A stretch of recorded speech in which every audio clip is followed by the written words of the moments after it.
Je l'ai dit, d'abord, il faut que Stéphane et le staff puissent maîtriser un petit peu l'environnement.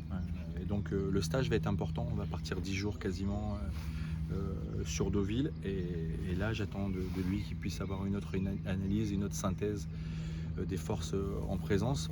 Vous l'avez vu, le dernier match qui a été incroyable, qui a été un socle et un ancrage, je considère. D'être capable de gagner comme ça à 10 avec les joueurs qui étaient issus de notre formation, 12 joueurs qui étaient issus de la formation du club. Ce que je vous avais dit en arrivant, j'avais analysé que la jeunesse était une jeunesse montante ici. Il fallait continuer à la faire travailler et l'encadrer. Je fais un clin d'œil à Fabrice et à Van de Put et à Cédric Angebar, à Manu Leprel, Jean-Marc Branger pour le travail qu'ils ont réalisé et Eddy pour nous permettre aujourd'hui de vous présenter Stéphane. Donc voilà, cette jeunesse est montante, il va falloir maintenant l'encadrer. Il y a encore beaucoup de joueurs sous contrat, vous le savez, il y a un travail. J'ai demandé à Johan Lin et son équipe de travailler pour pouvoir réduire encore le groupe.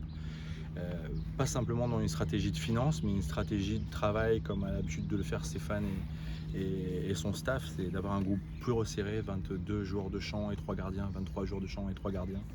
Donc voilà, c'est ce qui doit nous amener vers la réussite du projet dans ces 3 prochaines années. C'est lui qui a décidé, qui a pris cette décision, et puis après Johan a organisé pour que Fabrice Van de Put récupère le reste du groupe à la reprise de 5 juillet. On a voulu être très clair avec le groupe. Reprise le 18, avec un courrier, une discussion téléphonique, et pour ceux qui reprennent le 5, de la même façon. C'est-à-dire que ça ne veut pas dire que c'est fini pour eux, pour le club, mais qu'en tout cas, il ne faut pas partir dans un premier temps du projet que veut mettre en place Stéphane Moin. Et j'ai dit à Johan, il faut absolument que tu sois clair avec eux, avec les agents, pour que s'il y a une opportunité, c'est le cas pour deux d'entre eux, on va essayer de leur trouver des solutions, tout simplement. Et des points de vue, une décision qu'on avait prise pour tout vous dire il y a longtemps, quand Pascal était encore au club, c'était son capitaine emblématique, et donc on avait effectivement discuté d'une prolongation qu'on n'avait pas encore faite au niveau de l'annonce. Et pour tout vous dire, quand vous avez posé la question de savoir qui serait là à des fins de contrat, il fallait qu'on communique, et c'était le bon moment avant de reprendre la saison.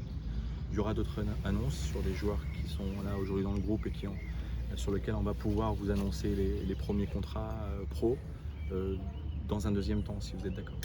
Du côté des blessés, on en est. Gardien du Stade Malherbe. Ouais, ça fait partie des annonces que je voudrais vous faire prochainement, officiellement. L'étape, c'est bien entendu ce matin, vous avez compris, c'est vous présenter Stéphane que vous avez déjà vu et le staff, et puis ensuite commencer ce travail de prolongation de contrat de nos joueurs.